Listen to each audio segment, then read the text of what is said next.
Hey, Emerge community. This is my friend Josh. So say hi to everyone, Josh. Hey, how's it going? I met Josh, gosh, if it was a few months ago, and Josh does a lot of strengths-based coaching based on Gallup StrengthsFinder. And I love this. I've been using this as a tool for probably at least 10 years in my coaching in corporate and then also in my coaching practice. And we sat down and we were connected by his brother, who both of us, I know him, and then obviously you know him because he's your brother, and said, hey, I think you guys would really get along. And I think we talked for a long time and went back and forth. And I wanted to bring Josh onto the podcast because he specializes in helping people use their talents to create action. So what I do when I utilize StrengthsFinder is I spend a lot of time using it to strengths-based leadership and how to create a leadership superpower and crafting their leadership approach around that, where you really focus on action and implementation inside your coaching practice. And I thought that was similar enough where both are going to be helpful for our audience and different enough where I know you're going to be able to bring some great insights. So thank you so much for taking some time to talk to us all today. Yeah, absolutely. And I agree. What you're doing with the leadership stuff is really exciting. It's so important from a leadership perspective. So I'm excited to add some value to everything that you're doing. Awesome. So Josh, there are tons of different assessments out there. There's Myers-Briggs, there's DISC, all these personality assessments. Colby's one that I've worked with, squiggles and colors and such. So why did you decide to use StrengthsFinder inside your coaching practice? That's a great question. My background is in recruiting and corporate recruiting. I spent 13, 14 years recruiting IT professionals, sales professionals. And in that time, I had to use various assessments depending on the company I was working for. They wanted me to use an assessment. And so I learned about several different kinds. Most of them seem to be some combination of 4 different personality types, whether it's colors, like DISC, whatever it is. And when I started my second recruiting firm, my brother Jeremy, who works for Gallup, said, hey, you should try the Gallup StrengthsFinder. I took it and I immediately realized it just went so much deeper than any of the other assessments. And I really fell in love with this idea that you are so truly unique as a person, and there's an assessment that captures that uniqueness. So that's what really drew me into the StrengthsFinder assessment. I love it. I look at it as, the difference between those is who you are, like your personality, versus who you can be and what you can develop. Because if I have, I'm an 8. I think I'm an 8. It's not like I can, there's a little bit I can do with that, but it's different than the StrengthsFinder where I can add skill and experience and knowledge to those things, right? And obviously each personality type goes in and out of stress and is amazing at one thing and then horrible at another. But this is different than that, right?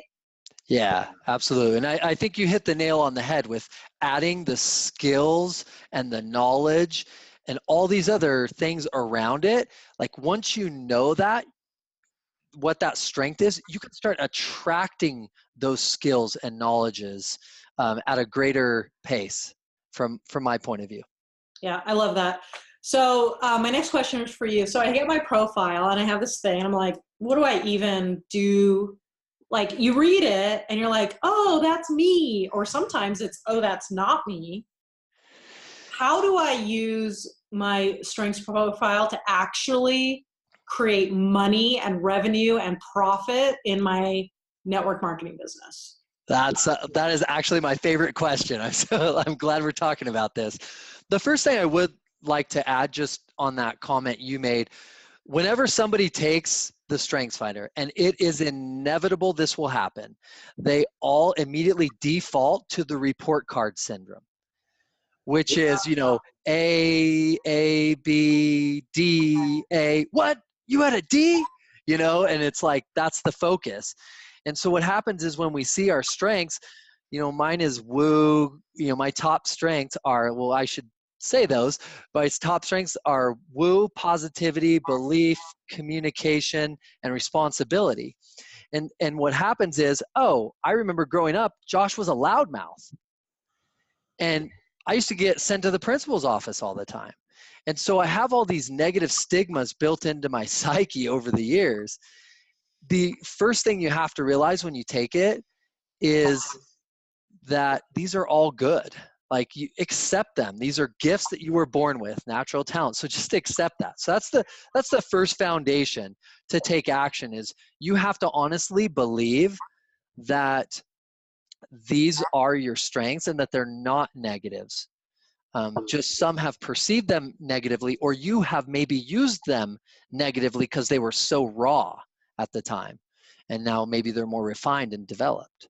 Yeah, So, can I add something to that? yeah, go ahead. We get clients that are like, oh man, empathy is not a strength because it XYZ, or what's it? I'm thinking of specific clients, so I'm not saying this about these particular ones, but how competition, how is that helpful? Because I get like really crazy and worked up.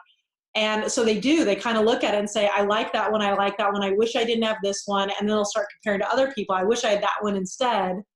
Or if I had one of these, then my life would be better. Can you address that compare and despair mentality a little bit? Yeah. So here's the cool thing. I was an econ major, so I studied very in depth all the books about economics. And the one thing that you'll find that is consistent throughout the history of economic study is that when you're different, you reach higher levels of outcomes. And I love that. That is something that stands out from my unique background. But people say within my company, other people who are successful have strengths in this area or that area, or in a sales role or whatever role you're in, they start comparing themselves saying, oh, the high performers all have achiever, or activator. Well, and I have empathy. Like, so they just start immediately going to that negative again, right? And I think when we get into, let's talk about maybe some of those action steps, getting back to your question, right? And then you'll start to see, I can show you how empathy is just as powerful as activator or achiever. Cool. And that's when it gets exciting. When you allow your mind to believe that there's a possibility that you could even be more powerful in certain situations with empathy versus activator or achiever or some sort of executing theme that you perceive being like a superpower. Yeah, I love that. And I have a hard time when people say I don't like, because I'm a number 5 maximizer. So by definition, I'm obsessed with, I think my strengths are the best. And so I love that you're going to encourage us in this way. Okay, so Josh, can you talk a little bit about how I could use my strengths to move into action better? I guess that's the good way to look at it. So my 5, just to remind everyone, are strategic, arranger, individualization, learner, and maximizer. Okay, awesome. Well, I want to pick learner because that's the most, sorry, messed up. Sorry. Don't get in your head, man. I got my head, Tasha. Okay, okay. Go start with learner. I'll just go. Okay, which one of those strengths do you feel aren't as obviously like actionable to you? I think individualization or learner. Okay, perfect. And I would just look at those strengths and I would probably think the same thing if I was just looking at strengths. Oh, those aren't necessarily executing strengths.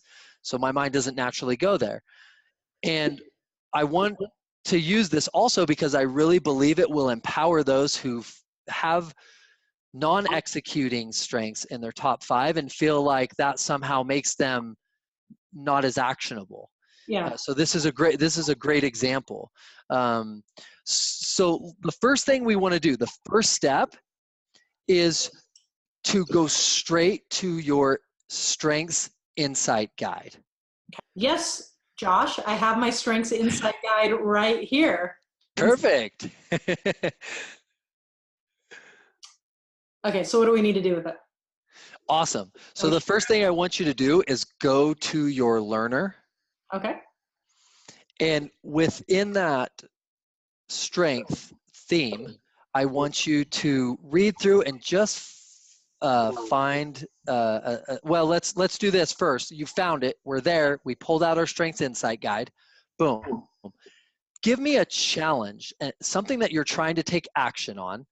And a challenge is a word I use to mean anything that you need to make a decision on and move on, right? So tell me about a challenge that you have right now, and then we can tie it in. So what challenge do you have that you'd like to focus on making this actionable?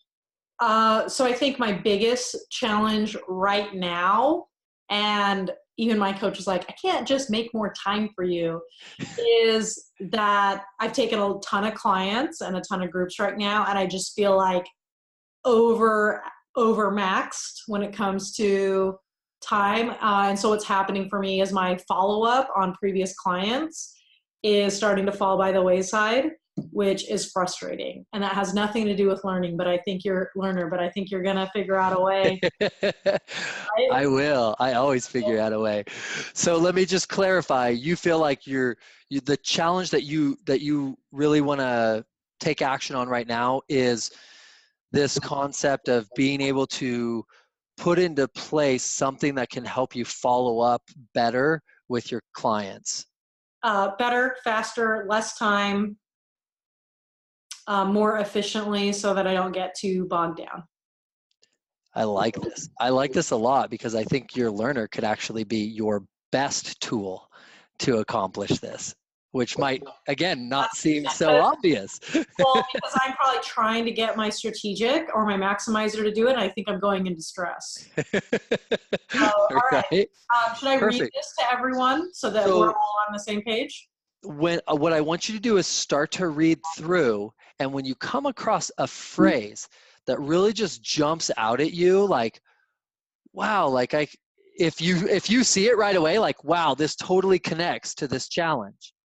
But you're looking for a very specific phrase. So read through it, and then the phrase that you find that either you just connect with the most, or you say all of a sudden when you look at it, wow, that could really help me in this. Okay. I'm going to read it out loud so that everyone can hear. Perfect. Okay. So the theme description: people exceptionally talented in the learner theme have a great desire to learn and want to continuously improve. Are we, and sorry to interrupt, Tasha, are we on your insight guide, or are we on the? Yep. Okay, perfect. The process of learning rather than the outcome excites them. So ain't nobody got time right now to learn. So we'll see, Josh, if you can do something with this. Okay, so because of your strengths, you might register for high-level courses or honor classes. Why? Perhaps you're attracted to subjects that are not easy to comprehend. Occasionally, you trust yourself enough to test your mental endurance and agility. Instinctively, you might absorb specific information from select books, publications, or other written materials. To some degree, reading satisfies your need to add facts to your mind's storehouse of ideas. True story. Chances are good that you sometimes enroll in difficult or demanding classes. You might aim to expand your knowledge or challenge your thinking about certain things. It's very likely that you may appreciate opportunities to acquire knowledge, gain skills, or experience new things. Perhaps you refuse to let your mind grow dull by being complacent, that is, smug or self-satisfied. Driven by your talents, you dedicate yourself to acquiring knowledge and using your skills. You are likely self-taught in many ways. Probably work with instructors, trainers, coaches, and mentors. I only have 3 of those. You embrace opportunities to expose your mind to new ideas. You welcome the chance to practice new ways of applying, that is, diligently practicing your trade or craft. I don't know what stands out to me. I mean, 2 things jumped out at me. Okay, so what jumped out at me? I'm gonna let you just coach me. Right. So right here it says, hold on. I work with instructors, trainers, coaches, or mentors. I embrace opportunities to expose my mind to new ideas. So how about you just tell me what jumps out at you, and then I can. Can you read, just go back through, like read, like there was one about like taking too much on or exhausting or something like that. Can you read that phrase to me again? I didn't get a chance to write it down. Occasionally, you trust yourself enough to test your mental endurance and agility. Instinctively, you might absorb specific information. To some degree, reading satisfy your need. Chances are good that you sometimes enroll in difficult or demanding classes. You might aim to expand your knowledge or It challenge. was that, yeah, it was that occasionally you trust to test your what? Trust yourself enough to test your mental endurance and agility. That one, when I heard you read it, just jumped out at me. So perfect, right? This is a total chance to test your mental endurance and agility, right? So this is good because there were two phrases that really jumped out to me, and that one was the first one, is you're in a situation of overwhelm. This is an opportunity to learn and grow in mental endurance and agility. And so that just jumped out again immediately to me. This is an opportunity, if you really embrace it and you look at it not as a glass half empty, but a glass half full. Where's the gift is something I say to myself all the time. Where's the gift in this?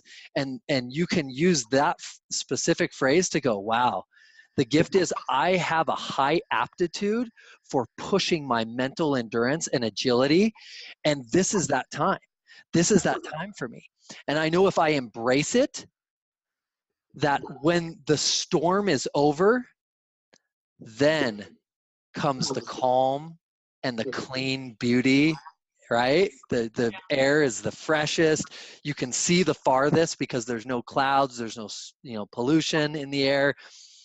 And so you can easily use that phrase right there to give yourself this kind of a vision and to say to yourself, wow, yeah, I can totally see that. If I embrace and learn and test my endurance more here, I'm going to be that much more prepared next month or next period of time. And I'll look back and go, wow, I absolutely needed that time to learn and grow and push myself, or I would not have been prepared for this. Yeah. That's one. So basically taking this as an opportunity to learn to be more effective and efficient and all of that. Yeah. I just wrote down, don't be a chump. That's the first one. And that one is more like a mindset, thing that came to me as I looked at it. But specifically, you're saying to yourself, I'm overwhelmed and I'm trying to bring myself, like I'm in this feeling of overwhelm, and I've got to like bring myself back to center. And this is perfect. This strength is perfect for that. And part of the problem too is you're saying, I don't have the time to go out and learn. So how do I do this? What if instead of seeing it as overwhelm, if I look at through the lens of following up is overwhelm versus I look at it as an opportunity to learn about my clients. You had a phrase in there. I'm trying to remember what it was, but I just started writing my thoughts, and so I jumped away from it. But it's very likely that you may appreciate opportunities to acquire knowledge, gain skills, or experience new things. Perfect. So the first thing I thought of was this is an opportunity to learn more about your client. What if you asked a question of your clients as part of your follow-up that stimulated you the most, that energized you the most, that brought to you, hey, what I'm doing my follow-up, what are the most efficient ways that you guys have done follow-up in your business? Boom, turn it on its head, right? And now you've engaged your clientele in a discussion that they, especially the ones that have figured something out, they're going to share it back with you. Now all of a sudden you're energized, you've engaged your client even more, and you guys are both energized by that. And you found a solution by using your strength to partner with other people who have similar strengths. And Sure. I work with some people that talk a lot about advisory boards. And one of the types of people you should have on your advisory boards are people who have similar strengths and interests as you. So that's a good person, to bounce things off of and get energy from every once in a while. I That's love how I would approach that. How does that feel to you? I think it feels good. So instead of looking at it as, because I think what's happening is my maximizer is basically like, if you can't do it well, don't do it at all. And the overdue tasks are just like, let me just hop over here and just sign another client because that is what my maximizer wants to do. So I think I have to shut that guy up and say, okay, look at it as an opportunity to learn more about your client. And I mean, even if it's just learning about what's going well for them right now, what's not going well for them right now, and just learning about that from a coaching perspective, I think could be more motivating. Yeah, absolutely. So, and then my thought is like, that's good. Like I'm seeing those things. It's even more powerful if we have this discussion and then you go back and you look at this again and say, I like what Josh was talking about. Maybe you read it again and one just jumps out at you. Like, absolutely. And I've had that happen. I had a client who was like, Josh, I'm supposed to help increase the amount of sales that my client gets. They were an account manager. And I don't know how to do that with my strengths. And so we did this same process and we looked at her learner, same one, which is why I brought it up. And specifically, she read a phrase and she immediately knew it. And she's like, aha, I see it. I can use this to research more about my client's business and more about their competitors. And I'll send them competitive analyses. And she did that, and no joke, the next week, the owner of that business was at a trade show in New York City. And he came back the next week and said, Josh, I ran into one of our clients at the trade show in New York City, and they just went on and on about this employee and how they went above and beyond by creating this. So it increased everyone's value. That's cool. I love that. Okay, cool. I'm pretty impressed that you took my learner and moved it into action. Okay, so I think this is probably the last question because I was going to ask you what if I don't have executing strengths, which I think you addressed, right? Sure. So how do I help my team move into action without getting lost in the weeds or feeling like I need to be an expert? What's a simple process that I can use in my mentoring or coaching to help people? I love that question because I felt the same way when I got started. I took the assessment and started to love it, and then I started to learn how to teach it, and then I started teaching it, and I messed up a lot of stuff, right? For sure, and didn't know what to do all the time.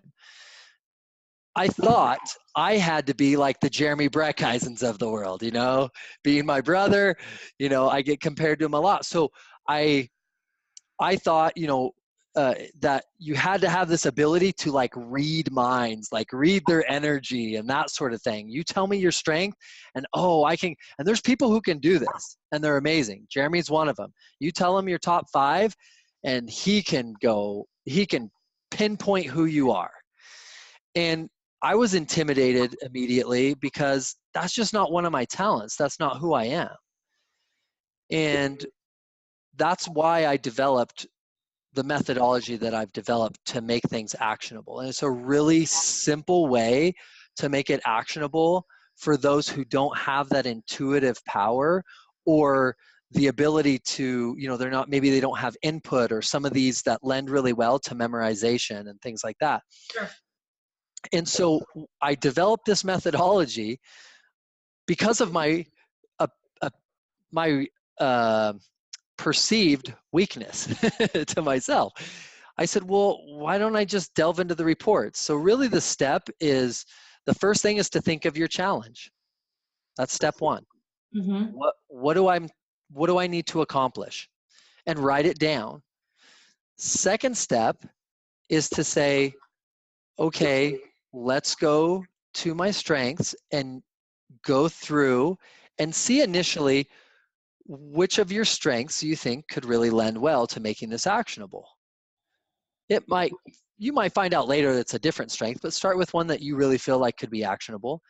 And then step 3, you jump into your strengths insight guide. Okay.